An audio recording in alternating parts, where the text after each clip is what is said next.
ለዜጎች በተለይም ለመንግስት ሰራተኞች በተመጣጣነ ዋጋ የኪራይ ቤት ማቅረብ ዋነኛ ተግባሩ ሆኖ የተነሳው የያኔው የኪራይ ቤቶች አስተዳደር ብዙ የመውጣትና የመውረድ ዓመታትን አሳልፏል። የሚናውን ያህል ትኩረት በተነፈጉ ዓመታትም የተጣለበትን የቤት ፍላጎት ጥያቄ በአግባቡ ሳይመልስ በተበላሸ አሰራር በአስተዳደር ድክመት ተጠልፎ በመውደቅ በኪሳራ ውስጥ ለመቆየት ተገዶም ነበር። ለህዝቡ ጥያቄ እንዲደርስ የሚጠበቀው ተቋም ከራሱ ችግር መውጣት ተሳነው። የተሟላ ቁመና ያለው ተቋም ገነባልን ብለን ጥሩ ኢንስፓየር የሚያደርጉ የሪፎርም አጀንዳዎችን ይዘን ባንክ ሄደን ነበርና እዛ ስንሄድ በጣም አፕሪሺየት አደረጉ።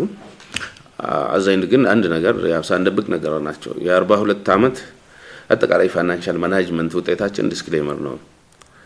እቺ ብቻ ነች ችግሩ ምናምን እሱን ስታስተካክሉ ነው ማናገራቸው ነው የተባለ። ስለዚህ ዝግ ነው ማለት ነው።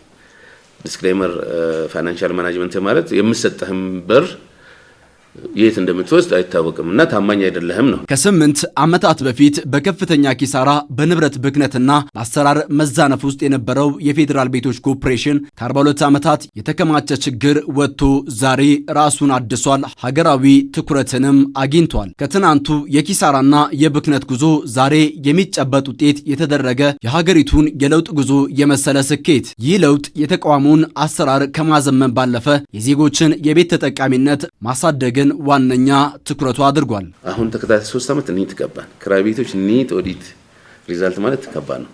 ብዙ ስብስብ ችግር ያለበት። ይሄ ደግሞ ለኮርፖሬሽን ወይ ለተቋማት ለፓርትነሮች ኮንፊደንስ ትልቅ ክራይቴሪያ ነው የሚሆነው፣ ታማኝነት ምናምን። በለውጡ በተተገበሩ የሪፎርም ስራዎች ይህን የቆየ ተልእኮውንም ተቋማዊ ህልውናውንም አደጋ ላይ ጣለ አሰራር በመለየት የማረም ስራ መስራት በመቻሉ ዛሬ ላይ ለምሳሌነት የሚያበቃ ትርፋማ ተቋም ለመሆን በቅቷል። ዲሰራ ሳይሆን እንዳሰራ አቅምህን የሚሰጡ ሳይሆን አቅም የሚያሳንሱ ነበሩና ያንን ግልጽ የሆነ የሚያሰራ ቢሮክራሲና ጥሩ የሆነ ግልጽኝነትና ተጠያቂነት የሚፈጥር አሰራሮችን መዘርጋት ሌላው ነው ያደረግነው።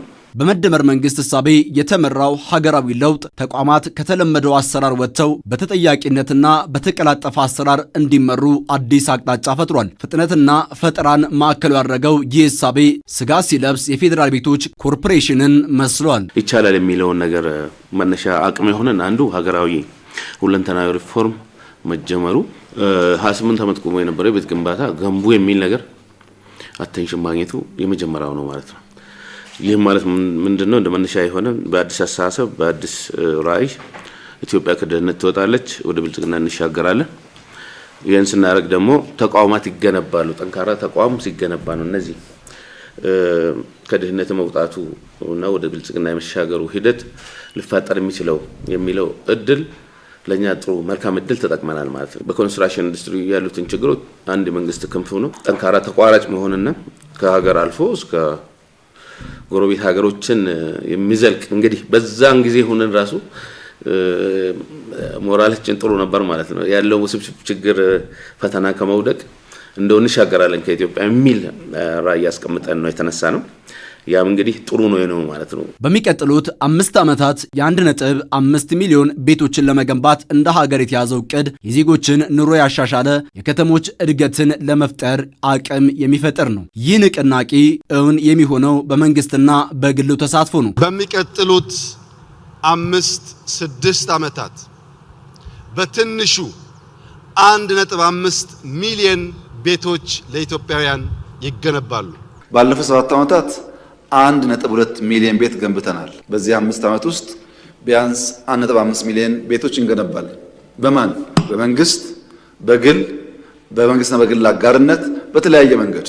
ይህ ጉዞ በቤት ግንባታ ዘርፍ አዲስ የአሰራር ባህልን ከማስፋት ባሻገር የከተሞችን የመሰረተ ልማትና የመኖሪያ አካባቢ ደረጃ ለማሻሻል ያግዛል። ፕሮጀክቱ ከግብ እንዲደርስ ኮርፖሬሽኑ ዘመኑን የዋጁ የ3D ቴክኖሎጂዎችን ወደ ተግባር አስገብቷል። በተለይ ደግሞ ጠቅላይ ሚኒስትራችን የጉባ ብስራት ላይ ካስቀመጣቸው አንዱ በቀጣይ 6 ዓመታት 1.5 ሚሊዮን ቤት እንገነባለን የሚለውን ለማሳካት የግድ መደጋገፍ፣ አዳዲስ ነገሮች መሞከርና ልምድ መለዋወጥ አስፈላጊ ስለሆነ ለዛም በዚህ ልኩ ዝግጅት እያደረግን ያለ ነው።